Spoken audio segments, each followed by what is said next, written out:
সিংহ রাশির ক্ষেত্রে রাশির অধিপতি স্বয়ং হচ্ছে সূর্যদেব। এতদিন কন্যা রাশিতে অবস্থান করছিল, শুক্রের সাথে জুতি তৈরি হয়েছিল। এবার এই 17ই অক্টোবর সূর্যদেব রাশি পরিবর্তন করবে, অবস্থান করবে তুলা রাশিতে। তো তুলা রাশিতে তো সূর্য নীচ অবস্থায় হয়ে যায়। তো সূর্যদেবের এই যে পরিবর্তন, এই পরিবর্তনের সিংহ রাশির উপর কী রকম প্রভাব পড়বে, কোন দিক থেকে সিংহ রাশি হতে যাচ্ছে লাভবান, কোন দিক থেকে আবার সাবধান, কোন বিশেষ উপাচার এই সময়কালে করবে, এই সমস্ত কিছু আজকের এই ভিডিওতে তুলে ধরব।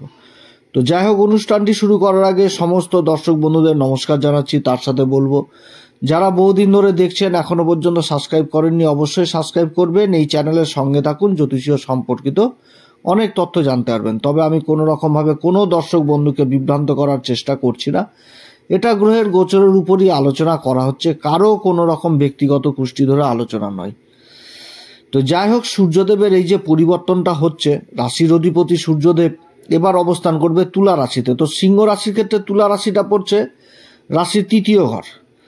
সিংহ রাশি, তারপরে কন্যা রাশি, তারপর হচ্ছে তুলা রাশি, তো তৃতীয় ঘর। তো এখানটাতে এমনিতেই নিজভঙ্গ হয়ে যাচ্ছে জ্যোতিষীয় সূত্র অনুসারে 3, 6, 8, 12 এই 3 নম্বর ঘর, 6 নম্বর ঘর, 8 নম্বর এবং 12 নম্বর ঘরে নিজ গ্রহ অবস্থান করলে এমনি নীচতা ভঙ্গ হয়ে যায়, অর্থাৎ নিজ ভঙ্গ হয়ে গেল সূর্যের প্রথমেই।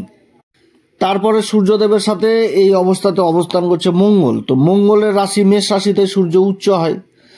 তো মঙ্গল অবস্থান করছে সূর্যের সাথে, তাহলে এখানটাতেও সূর্যের নিজ ভঙ্গ হচ্ছে। অর্থাৎ সূর্যের অবস্থান কিন্তু যথেষ্ট ভালো হতে যাচ্ছে, কারণ মঙ্গল সূর্যের সাথে অবস্থান করছে, এখানটাতে সূর্যের নিজ ভঙ্গ হচ্ছে। আবার মঙ্গল যখন রাশি পরিবর্তন করবে 27 অক্টোবর, তখন তো কেন্দ্রে চলে আসলো নিজের ঘরে, যেটা হচ্ছে বৃশ্চিক রাশি, সুখের ঘর। কারণ মঙ্গল তো হচ্ছে এই সিংহ রাশির ক্ষেত্রে কারক গ্রহ, সুখের ঘরের অধিপতি, তারপরে হচ্ছে ভাগ্যের ঘরের অধিপতি। তো ভাগ্যের ঘরের অধিপতি সুখের ঘরের অধিপতির সাথে জুতি রয়েছে তৃতীয় ঘরে, এবং এবার নিজভঙ্গ হয়েছে। এবং তারপরে যখন আবার রাশি পরিবর্তন করবে তখনও আবার নিজভঙ্গ অবস্থায় চলে আসবে, কারণ কেন্দ্রে অবস্থান করবে তো নিজের ঘরে, তাও আবার। তো এখানটাতে নিজভঙ্গের ব্যাপারটা উঠে আসছে। অর্থাৎ সূর্যদেবের এই যে পরিবর্তনটা হচ্ছে, এই পরিবর্তনে যথেষ্ট ভালো ফল দিবে। এবং পুরুষার্থ পরাক্রমের ঘরে সূর্যের অবস্থান সব দিক থেকে কিন্তু ভালো রেজাল্ট করে প্রত্যেকটা রাশিকে। তো রাশিপতি সূর্য এখন তো যথেষ্ট ভালো রেজাল্ট করবে নিজের রাশি সিংহ রাশির ক্ষেত্রে। এবার এই যে সূর্যের যে পরিবর্তনটা হচ্ছে 17ই অক্টোবর, এর মাঝখানে আবার অনেকগুলো পরিবর্তন হয়েছে, যেগুলো কিন্তু কুম্ভ রাশির সবগুলোই ফেভারে। কুম্ভ রাশির বর্তমানে শনিদেবের ঢাইয়া চলছে, ঢাইয়া চলাকালীনও গ্রহ এবং গ্রহের যে নক্ষত্রগত অবস্থান, এটা কিন্তু সম্পূর্ণভাবে এই সিংহ রাশির ফেভারে রয়েছে। কারণ সিংহ রাশির ক্ষেত্রে সূর্য 17 তারিখে রাশি পরিবর্তন করছে। তো 15 তারিখে বুধ আবার নক্ষত্র পরিবর্তন করে নিয়েছে। বুধ কিন্তু অবস্থান করছে হচ্ছে দেবগুরু বৃহস্পতির নক্ষত্র বিশাখাতে থেকে আবার কিন্তু বুধ 23 তারিখে রাশি পরিবর্তন করবে, তখন কেন্দ্রে চলে আসবে বুধ হচ্ছে সিংহ রাশির ক্ষেত্রে ধনসম্পত্তির ঘরের অধিপতি এবং লাভের ঘরের অধিপতি হয়ে কেন্দ্রে অবস্থান করবে। এবং মঙ্গল কারক গ্রহ, মঙ্গল কিন্তু 13ই অক্টোবর আবার নক্ষত্র পরিবর্তন করেছে, সাথী নক্ষত্র থেকে বেরিয়ে চলে এসছে এবার দেবগুরু বৃহস্পতির নক্ষত্র বিশাখাতে থেকেই কিন্তু আবার মঙ্গল রাশি পরিবর্তন করবে। তাহলে গুরুর নক্ষত্রে চলে আসলো 2টি গ্রহ। তার সাথে শনি অক্টোবরের 3 তারিখে নক্ষত্র পরিবর্তন করেছে, বক্রী অবস্থায় চলে এসছে পূর্বা ভাদ্রপদ নক্ষত্রের 4র্থ চরণে। আর ওদিকে রাহু 7ম ঘরে অবস্থান করছে, রাহু অবস্থান করছে আবার দেবগুরু বৃহস্পতির এই পূর্বা ভাদ্রপদ নক্ষত্রের 1ম চরণে। তাহলে এই 4টি গ্রহ সম্পূর্ণভাবে গুরুর আয়ত্তে এসছে। এবং দেবগুরু বৃহস্পতি লাভের ঘরে অবস্থান করছে 18 তারিখ পর্যন্ত। তারপরে আবার দেবগুরু বৃহস্পতি অতিচারী ভূমিকায় রাশি পরিবর্তন করে উচ্চ অবস্থায় চলে আসবে দ্বাদশ ঘরে। তো দেবগুরু বৃহস্পতিও কিন্তু নিজের নক্ষত্র পুনর্বসু নক্ষত্র অবস্থান করছে, নিজের নক্ষত্রে গুরুর এই অবস্থান উচ্চ অবস্থায়। গুরু তো সিংহ রাশির ক্ষেত্রে কারক গ্রহ, এখানটাতে দেবগুরু বৃহস্পতি যেরকম উচ্চ অবস্থায় থাকবে সেরকম বিপরীত রাজযোগেরও প্রভাব ফল দিবে, কারণ দেবগুরু বৃহস্পতি তো আবার অষ্টমপতি, তো বিপরীত রাজযোগ দিবে। অর্থাৎ ভালো কিন্তু সময়, হ্যাঁ, তবে কি কিছুটা খরচাপাতি আবার বৃদ্ধি করাবে। তবে সেই খরচাপাতি যদি ধর্মের দিকে হয় তাহলে তো এই সিংহ রাশির একেবারে বললে যথেষ্ট ভাগ্যের সঙ্গ পাবে এই সময়কালে। না হওয়া কাজগুলো হবে, অনেক রকম কাজ সংগঠিত হবে। তবে সিংহ রাশির যে পরিবর্তনটা হচ্ছে 17 তারিখ থেকে, এর মাঝখানে আবার এই সূর্য কিন্তু থাকবে সাথী নক্ষত্রে। সাথী নক্ষত্র হচ্ছে রাহুর নক্ষত্র, আর রাহু তো সপ্তম ঘরে অবস্থান করছে। তো সাথী নক্ষত্রে থাকবে, এই নক্ষত্রে থাকাকালীন কিছু ক্ষেত্রে সমস্যা তৈরি হবে, তো সেইগুলোও তুলে ধরবো কোন দিক থেকে সমস্যায়। এছাড়া মঙ্গলের সঙ্গ পাচ্ছে, তো এখানটাতেও কিছু যেরকম ভালো দিক আছে সেরকম কিন্তু আবার খারাপ দিকগুলোও উঠে আসবে। তো যাই হোক, সমস্ত কিছুই বলবো। তো সূর্যদেব যে মুহূর্তে 17ই অক্টোবর রাশি পরিবর্তন করবে, তখন এই 17ই অক্টোবর থেকে 23শে অক্টোবর পর্যন্ত চিত্রা নক্ষত্রে থাকবে। চিত্রা নক্ষত্রের 4টি চরণের মধ্যে 2টি চরণ পরে কন্যা রাশিতে, আর 2টি চরণ পরে তুলা রাশিতে। তো কন্যা রাশিতে যখন সূর্য ছিল তখন বুধের প্রভাবটা ছিল, আর তুলা রাশিতে চলে আসলো, তাহলে এখানটাতে শুক্রের প্রভাবটা হবে। তো শুক্রের প্রভাব বলতে কি, শুক্রের প্রতিভা, শুক্রের আকর্ষণ, শুক্রের ভিতরের যে গুণ একটা, সেই গুণটা বেরিয়ে আসবে, যে কর্মের একটা দক্ষতা, কর্মের যে একটা ফিনিশিং, ডেকোরেশন, এই জিনিসগুলো কিন্তু একটা যে নতুন ভালো একটা যেটা প্রতিভা আকর্ষণের কেন্দ্রবিন্দু হয়ে যাওয়া, আকর্ষণ জিনিসটাকে যথেষ্ট বৃদ্ধি করাবে এবং ধনসম্পত্তিও যথেষ্ট ইনকামের রাস্তা তৈরি করবে। তারপরে আবার শুক্রও কিন্তু ওই নভেম্বরের 2 তারিখে রাশি পরিবর্তন করে চলে আসবে, সূর্যের সাথে অবস্থান করবে নিজের রাশিতে।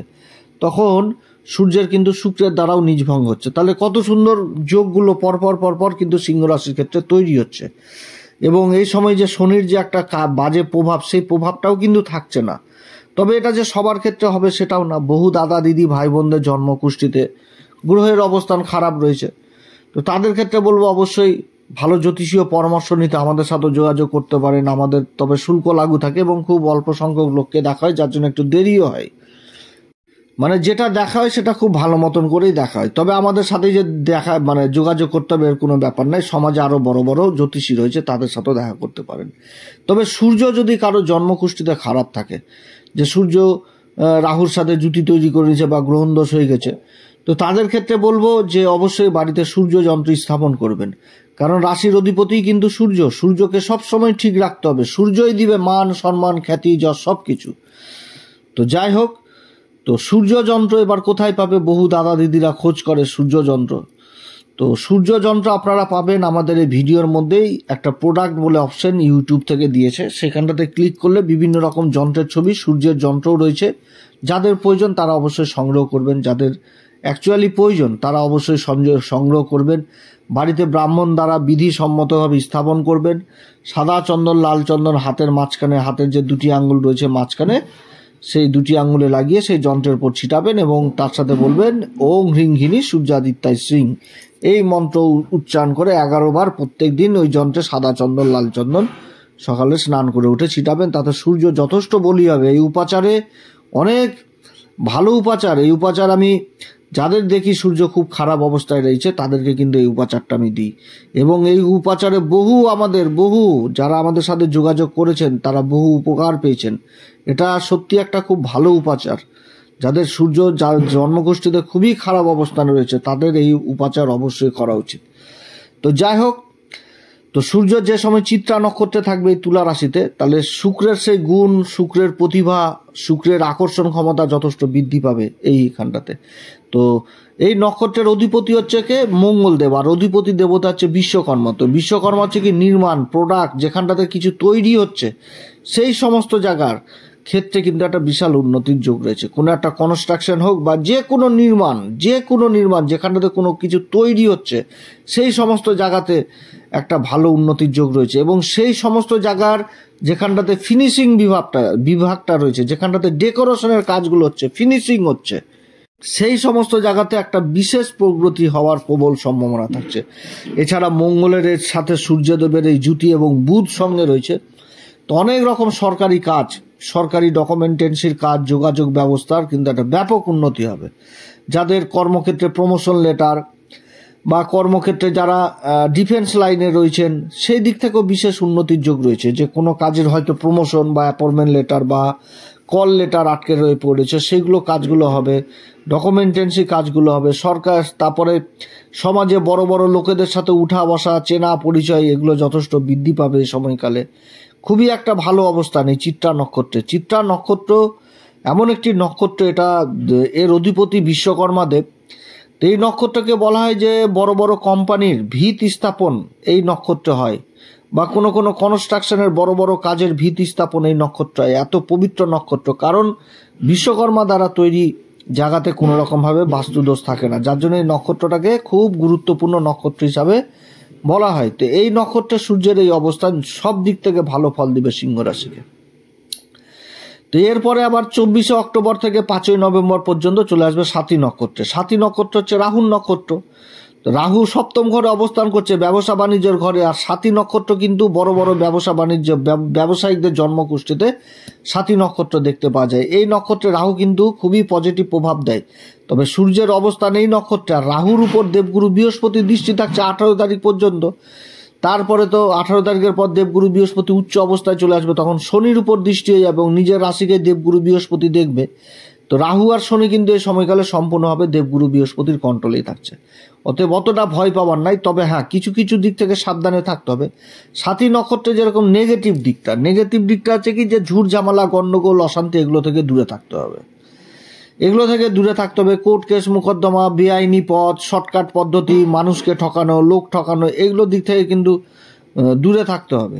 অসুখ বিসুখ যদি হয় তাহলে অবশ্যই ট্রিটমেন্ট এই সময়কালে করাতে হবে, কারণ এই নক্ষত্রটা কি সবসময় বৃদ্ধি করে দেয়, যা থাকবে সেটাকে বিশাল বড় করে দিবে আকারে। তো অসুখ বিসুখ যদি হয় তাহলে অসুখ বিসুখও কিন্তু বড় করে দিবে আকারে, মানে একটা ছোট ঘা হলেও সেটাকে কিন্তু বড় ঘায়ে তৈরি করে দিবে। অতএব অসুখ বিসুখ যাদের রয়েছে তারা অবশ্যই ট্রিটমেন্টের মধ্যে থাকবেন, কারণ এই নক্ষত্রের অধিপতি হচ্ছে রাহুদেব এবং অধিপতি দেবতা হচ্ছে বায়ুদেব। বায়ু কোনো সময় এক জায়গাতে স্থির থাকে না, এ কিন্তু বাড়ি দেয়, যার জন্য গন্ডগোল, অশান্তি, কোর্ট কেস মোকদ্দমা, ঝুট ঝামেলা, বেআইনি পথ, গোপন পদ্ধতি, সন্দেহ, এইগুলো জিনিস করলে কিন্তু এগুলো যথেষ্ট বৃদ্ধি পাবে। গন্ডগোল যদি হয় তো সেটা সামান্য প্রথমে হবে, সেটাও কিন্তু বড় হয়ে যাবে।